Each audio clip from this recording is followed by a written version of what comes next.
સમાચાર સુરતના માંડવી વિસ્તારમાં ધોધમાર વરસાદ ખાબક્યો। માંડવી તાલુકાના અનેક ગામડાઓમાં વરસાદ નોંધાયો। ઘણા સમયના વિરામ બાદ ફરીથી વરસાદ વરસ્યો। કાછિયા બોરી, નોગામા, અરેઠ, ઝાબ, ગોળસંબા સહિતના ગામોમાં વરસાદ નોંધાયો છે। મહેસાણાના ધરોઈ ડેમમાં જળ સપાટીમાં વધારો થયો છે। ધરોઈ ડેમમાં 71.13% જળ સ્ટોક થયો અને ડેમમાં 4300 ક્યુસેક પાણીની આવક નોંધાઈ। ડેમમાં ભયજનક કુલ 622 ફૂટ જળ સપાટી હોય છે, ત્યારે હાલ ડેમની જળ સપાટી 614.3 ફૂટ પર પહોંચી છે। ધરોઈ ડેમમાંથી મહેસાણા, પાટણ અને બનાસકાંઠામાં પાણી અપાય છે। 10 શહેરો અને 1007 ગામ અને પરાને ડેમમાંથી પીવાનું પાણી અપાય છે। અમરેલી જિલ્લામાં વધુ એક જળાશય 100% ભરાઈ જતા ઓવરફ્લો થયો। ખાંભાના મોટા બારમણ નજીક આવેલ રાયડી ડેમ છલકાયો।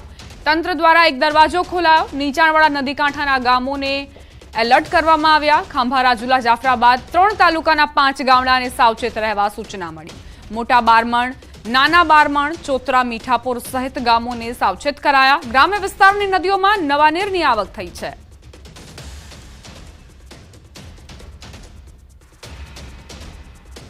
અરવલ્લી જિલ્લાના મોડાસાના ખંભીસર પાસે હાઈવે પર ગ્રામજનોએ ચક્કાજામ કર્યો। અરવલ્લી સાબરકાંઠાને જોડતા હાઈવે પર ગ્રામ લોકોએ ચક્કાજામ કરી વિરોધ દર્શાવ્યો। રોડનું કામકાજ બંધ હોવાથી રોડ પર મસમોટા ખાડા પડ્યા છે।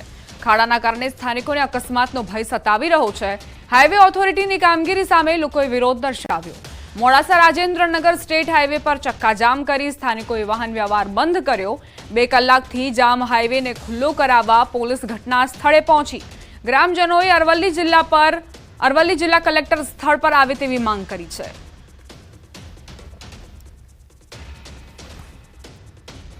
વરસાદી પાણીનો નિકાલ ન થતા ગાંધીનગરના ચંદ્રાલા ગામના લોકોમાં રોષ વ્યાપ્યો છે। રોષે ભરાયેલા લોકોએ હાઈવે પર ચક્કાજામ કર્યો। છેલ્લા 3 વર્ષથી ચંદ્રાલા હાઈવે પર પાણી ભરાવાની સ્થાનિકોની ફરિયાદ છે। નેશનલ હાઈવે ઓથોરિટીને પણ સ્થાનિકોને અનેક રજૂઆત કરી હોવા છતાં પણ સમસ્યાનું નિરાકરણ ન આવતા સ્થાનિકોએ ઉગ્ર વિરોધ કર્યો। ચક્કાજામના કારણે હાઈવે 4 થી 5 કિલોમીટરનો ટ્રાફિક જામ સર્જાયો હતો। એક તરફ મોડાસામાં કઈ રીતે ખાડાને લઈને ચક્કાજામ કરવા પર મજબૂર બની ગયા નાગરિકો, તે તસવીરો જુઓ। બીજી તરફ ગાંધીનગરની તસવીરો પણ સામે આવી રહી છે, જ્યાં 4 થી 5 કિલોમીટરનો ટ્રાફિક જામ થયો। પાણીના નિકાલ ન થતા જ રોષ વ્યાપ્યો છે અને સ્થાનિકો હવે આકરા પાણીએ જોવા મળી રહ્યા છે। વારંવારની રજૂઆત છતાં પણ નેશનલ હાઈવે ઓથોરિટીને સ્થાનિકો રજૂઆત કરી।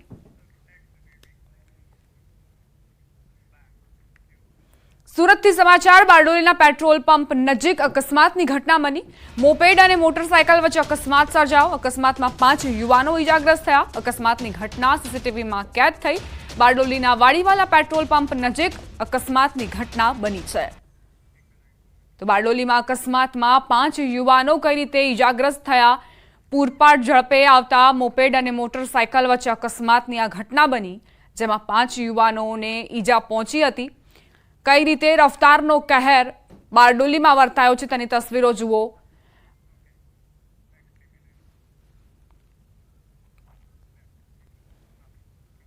વડોદરાથી સમાચાર। વાહન ચાલકે વધુ એકનો જીવ લીધો। રેતી કોન્ક્રીટ મશીનનું ટાયર મહિલાના માથાના ભાગે ફરી વળતા મોત નીપજ્યું। ગોત્રી નીલાંબર સર્કલ પાસેની આ ઘટના। મહિલા પોતાની દીકરીને સ્કૂલમાં મૂકવા જતા હતા તે સમયે અકસ્માતની ઘટના સર્જાઈ।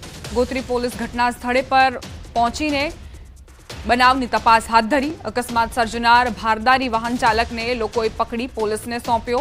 વાહન ચાલક નશો કરેલી હાલતમાં હોવાનું સામે આવ્યું।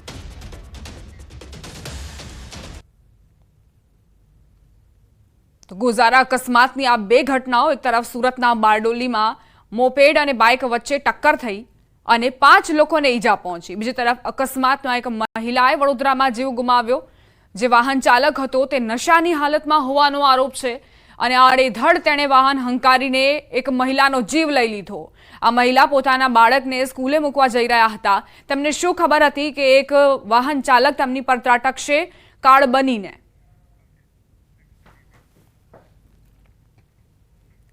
મુંબઈથી ભાવનગર આવતી સ્પાઇસ જેટની ચાલુ ફ્લાઇટમાં ટેકનિકલ ક્ષતિ સર્જાઈ। મુંબઈ એરપોર્ટ પર મુસાફરોએ હોબાળો મચાવ્યો। સ્પાઇસજેટની ફ્લાઇટમાં મુંબઈથી ભાવનગર આવવા 70 મુસાફરો બેઠા હતા, પરંતુ નવસારી પહોંચતા ફ્લાઇટ હવામાં હાઇટ નહીં પકડતા ફ્લાઇટને મુંબઈ પરત લઈ જવાઈ. ચાલુ ફ્લાઇટમાં ટેકનિકલ ક્ષતિ હોવાની પાયલોટે જાહેરાત કરતા મુસાફરોના જીવ તાળવે ચોંટ્યા. બીજી તરફ મુંબઈ ફ્લાઇટ પરત લઈ જઈ મુસાફરો માટે અન્ય કોઈ વૈકલ્પિક વ્યવસ્થા ન કરાતા મુસાફરોએ મુંબઈ એરપોર્ટ પર હોબાળો મચાવી દીધો.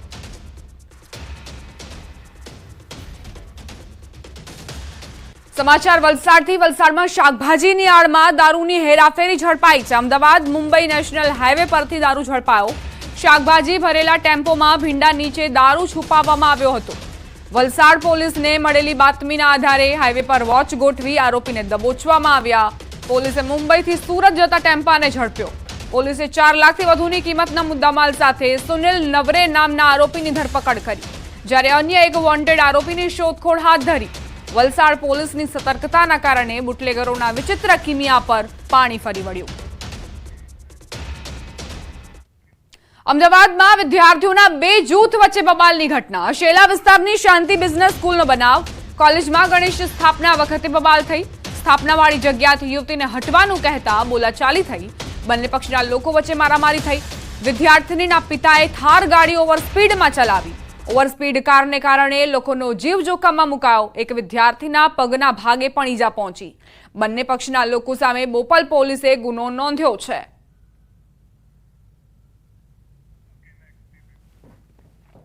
અમદાવાદ ક્રાઇમ બ્રાન્ચે જુદી જુદી એજન્સીઓના અધિકારી હોવાની ઓળખ આપી છેતરપિંડી કરતા આરોપી ભરત છાબડાની ધરપકડ કરી છે. આરોપી વિરુદ્ધ અમદાવાદ અને ગાંધીનગરમાં કુલ 4 ગુના નોંધાયા હતા. છેલ્લા 1.5 મહિનાથી ભરત છાબડાને ફોન બંધ કરી અલગ અલગ જગ્યાએ છુપાતો ફરતો હતો. પોલીસને હરિયાણાના કરનાલમાં છુપાયો હોવાની માહિતી મળતા તેને દબોચી લેવાયો. આરોપીએ બનાવટી દસ્તાવેજો પણ બનાવ્યા હોવાનું સામે આવ્યું. હરિયાણામાં પોલીસ અધિકારી કર્મચારીઓની બદલી પણ કરાવતો હોવાનો તપાસમાં ખુલાસો થયો. આ ભરત છાબડા જે છે મૂળ સિકંદરપુર મેટ્રો સ્ટેશન પાસે ગુરુગામ હરિયાણાનો છે અને ત્યાં રહે છે અને મૂળ વતન જે આના પેરેન્ટલ હોમ જે છે એ સેક્ટર 13 કરનાલ હરિયાણા ખાતેનું છે. આરોપી વિરુદ્ધ 3 ગુના અમદાવાદ ક્રાઇમ બ્રાન્ચ ખાતે નોંધાયા બાદ આ જ પ્રકારનો એક ગુનો ગાંધીનગર જિલ્લાના અડાલજ પોલીસ સ્ટેશન ખાતે પણ નોંધવામાં આવેલો છે. ત્યાં પણ એ જે હોટલમાં રોકાયેલ હતો ત્યાં પણ આ જ પ્રકારે પોતાનો પ્રભાવ ઊભો કરી બનાવટી દસ્તાવેજો વગેરે રજૂ કરીને ત્યાં પણ એણે હોટલમાં મળતી સેવાઓનો મફત ફાયદો લીધેલો છે. સમાચાર વડોદરાથી પ્રાપ્ત થઈ રહ્યા છે. એમએસ યુનિવર્સિટીમાં ચોરી થઈ. દિવાલમાં લાગેલા 4 એસી યુનિટની ચોરીની ઘટના. બહાર મૂકેલા ફર્નિચર પણ ગઠિયા ઉઠાવી ફરાર થઈ ગયા. અધ્યાપક ક્વાર્ટર્સમાં પણ અવારનવાર પેટ્રોલ ચોરી થતી હોવાની ફરિયાદો ઉઠી છે. ચોરી અંગે તંત્ર દ્વારા કોઈ ફરિયાદ ન કરતા અનેક સવાલ. અગાઉ વીસીના બંગલામાં નજીવા નુકસાન માટે વિદ્યાર્થીઓ સામે પોલીસ ફરિયાદ નોંધાઈ હતી.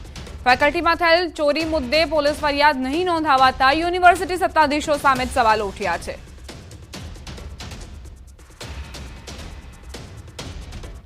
સુરતમાં પથ્થરમારાની ઘટના પર સરકારના પ્રવક્તા મંત્રી ઋષિકેશ પટેલનું નિવેદન. રાજ્ય સરકારે સમગ્ર ઘટનાને ગંભીરતાથી લીધી છે. આખી રાત કોમ્બિંગની કામગીરી કરાઈ. કુલ 27 લોકોની અટકાયત કરાઈ છે. હાલ વિસ્તારમાં શાંતિનો માહોલ છે. રાજ્યમાં શાંતિ સુલેહ રહે તે માટે સરકાર કામ કરી રહી છે. માનનીય હર્ષભાઈ સુરતમાં આખી રાત દરમિયાન ત્યાં હતા. આખો ઉજાગરો કરી સમગ્ર પરિસ્થિતિને કંટ્રોલમાં લીધી છે અને 27 લોકોની રાતોરાત કોમ્બિંગ કરી અને અટકાયત પણ કરી છે. 27 જેટલા લોકોની અટકાયત કરી છે અને તમામ કોમવાદી પરિબળો ક્યાંય ગુજરાત ઉપર હાવી ના થાય એની તકેદારી રાજ્ય ગૃહ વિભાગ અને આદરણીય મુખ્યમંત્રી ખૂબ સારી રીતે એના ઉપર વોચ કરી રહ્યા છે, જેથી કરી અને હવે આ કોમવાદી પરિબળોને કોઈ છૂટો દોર ના મળે એના માટેની સમગ્ર કાર્યવાહી જે પણ કોઈ કડક હાથે કરવાની હશે એ ગૃહમંત્રીએ ખાતરી આપી છે કે એ કરવામાં આવશે. અમદાવાદ મ્યુનિસિપલ કોર્પોરેશનના લાઇટ ખાતાની ઘોર બેદરકારી સામે આવી. શહેરના આનંદનગર વિસ્તારમાં રોડ પરની સ્ટ્રીટ લાઇટો બંધ હાલતમાં જોવા મળી. શહેરમાં ભૂતકાળમાં સ્ટ્રીટ લાઇટ બંધ હોવાથી અનેક વખત અકસ્માતના બનાવો સામે આવ્યા છે.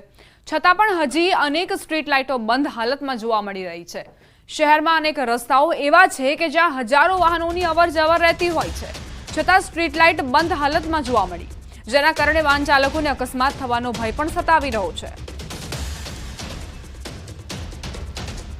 શહેરના રસ્તાઓ પર અમદાવાદ મ્યુનિસિપલ કોર્પોરેશનની ઘોર બેદરકારી સ્પષ્ટ રીતે સામે આવી રહી છે, કારણ કે અનેક વખત સ્ટ્રીટ લાઇટો બંધ હોવાના કારણે અકસ્માતો સર્જાયા હોવાના બનાવો બન્યા છે. તેમ છતાં અમદાવાદ મ્યુનિસિપલ કોર્પોરેશનનું જે લાઇટ વિભાગ છે તે હજી સુધરવાનું નામ નથી લઈ રહ્યું, કારણ કે શહેરમાં હજી પણ અનેક એવી સ્ટ્રીટ લાઇટો છે તે બંધ હાલતમાં જોવા મળી રહી છે. આપ જોઈ શકો છો દ્રશ્યમાં 100 ફૂટ આનંદનગર જે રિંગ રોડ છે કે જ્યાં અનેક જે સ્ટ્રીટ લાઇટો છે તે હાલમાં બંધ હાલતની અંદર જોવા મળી રહી છે. મહત્ત્વની બાબત તો એ છે કે અમદાવાદ મ્યુનિસિપલ કોર્પોરેશનના લાઇટ વિભાગની અંદર લગભગ 1 લાખથી વધારે ફરિયાદો પણ થઈ ચૂકી છે. તેમ છતાં આ સ્ટ્રીટ લાઇટો છે તે ચાલુ કરવામાં નથી આવી રહી.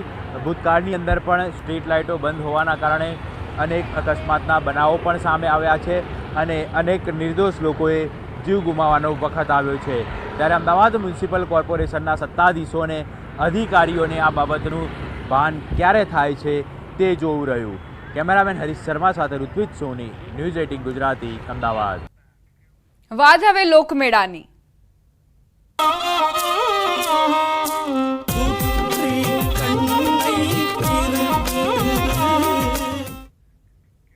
દ્વારકાના જામખંભાળિયામાં લોકમેળામાં માનવ મહેરામણ ઉમટ્યું છે. લોકમેળાના આકાશી દ્રશ્યો સામે આવ્યા. શ્રીરેશ્વર મહાદેવના પટાંગણમાં આયોજિત મેળામાં ઋષિ પાંચમ પર જનમેદની ઉમટી. મિની તરણેતર ગણાતા આ મેળામાં આસપાસના જિલ્લામાંથી પણ લોકો આવતા હોય છે. લાખોની સંખ્યામાં લોકો લોકમેળાનો આનંદ લે છે. કોઈ અનિચ્છનીય ઘટના ન બને તે માટે ચુસ્ત પોલીસ બંદોબસ્ત ગોઠવાયો. મેળામાં સીસીટીવીથી સતત મોનિટરિંગ કરાઈ રહ્યું છે. 9 સપ્ટેમ્બર સુધી આ લોકમેળાનું આયોજન કરાયું છે. દર વર્ષે સીણુ તળાવનો પાંચમના 3-4 દિવસનો મેળો થાય છે. આ વખતે પણ યોજાણો છે ને બહુ સરસ મેળો થાય છે. અહીંયા ખાસ સારી એવી સુવિધા પણ છે અને અમને બહુ મજા આવે છે. અહીંયા બારગામથી પણ ઘણા લોકો મેળાનો લાભ લેવા આવે છે. અને અહીંયા જેમ આપણે તરણેતરનો મેળો છે એવો જ સરસ, એટલો જ સરસ મેળો અહીંયા થાય છે અને એકદમ આનંદ આવે છે. આ સાલ એવું હતું કે વરસાદના હિસાબે કદાચ થશે, પણ બહુ મજા આવી ગઈ. વરસાદ પણ નથી અને પબ્લિક છે અને ઘણી બધી રાઇડ્સો પણ નવનવી જોવા મળે છે આપણને અહીંયા અને એકદમ મજા આવે છે. જોઈએ તો એકદમ આનંદ. અમારું આખું ગ્રુપ આવ્યું છે એકદમ મોટું, રાજકોટથી, જામનગરથી અને ક્યાંયથી માણસો અહીંયા મેળો કરવા માટે આવે છે. આ જામખંભાળિયામાં સીરો તળાવમાં જે ભવ્ય અને શાનદાર મેળો યોજાણો છે તેનું આયોજન, પોલીસનું આયોજન, બધું વ્યવસ્થા એટલી સરસ છે. તમે લોકો આવો ને તો હું તો આનંદ માણું જ છું, પણ તમારે આનંદ માણવા માટે પણ અહીંયા આવવું પડે. હવે આગળ વાત કરીશું ભાદરવી પૂનમના મેળાના આયોજન વિશે.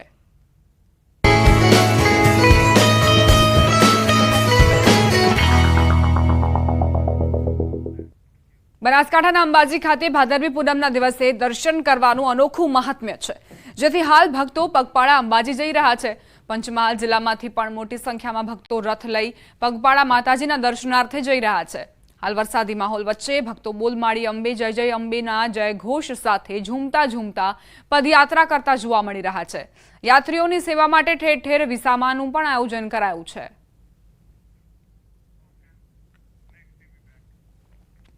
અંબાજી ભાદરવી પૂનમના મેળાને હવે ગણતરીના દિવસો બાકી છે.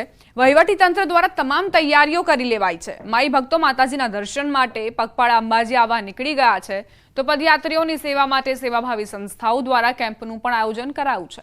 ત્યારે ઊંઝાથી 750 મહિલાઓનો સંઘ અંબાજી પહોંચ્યો. સામા પાંચમના નિમિત્તે એક દિવસના ધાર્મિક પ્રવાસે મહિલાઓનો સંઘ નીકળ્યો. આ સંઘ દ્વારા અંબાજી મંદિરે ધજા ચડાવાઈ. ભાદરવી પૂનમે ભારે ભીડ રહેતી હોવાથી 750 મહિલાઓએ મેળા પૂર્વે માતાજીના દર્શનનો લાભ લીધો. સ્વૈચ્છિક સંસ્થા RK ફાઉન્ડેશન દ્વારા તમામ ખર્ચ કરવાનો નિર્ણય કરાયો છે. આજે અમે ટોટલ 700 થી 800 બહેનો ઊંઝા ગામ RK ફાઉન્ડેશન દ્વારા ખૂબ સરસ આયોજન કરવામાં આવ્યું છે અને આજકાલ કરતાં 17-18 વર્ષ થઈ ગયા. 700 થી 800 બહેનોને ઋષિ પાંચમના દિવસે સ્પેશિયલ વિશ્વેશ્વર નાહવા માટે લઈને આવે છે અને અંબાજી દર્શન કરવા માટે લઈને આવે છે. ખૂબ ભીડભાડ હોય છે એટલે અમે એડવાન્સમાં સારી વ્યવસ્થામાં દર્શન કરી દીધા. 750 થી 800 બહેનો આવેલ છે. આ સંઘમાં આગોતરા એવું આયોજન છે કે ભાદરવી પૂનમના દિવસે મેળો બહુ મોટો થતો હોય છે. એના ભાગરૂપે એડવાન્સ દર્શન કરાવીને દરેક બહેનો માતાઓને લાભ મળી રહે એના માટે આગોતરા આયોજન કરેલ છે. બુલેટિનમાં રોકાઈશું એક નાનકડા વિરામ માટે. આપ જોતા રહો ન્યૂઝ 18 ગુજરાતી.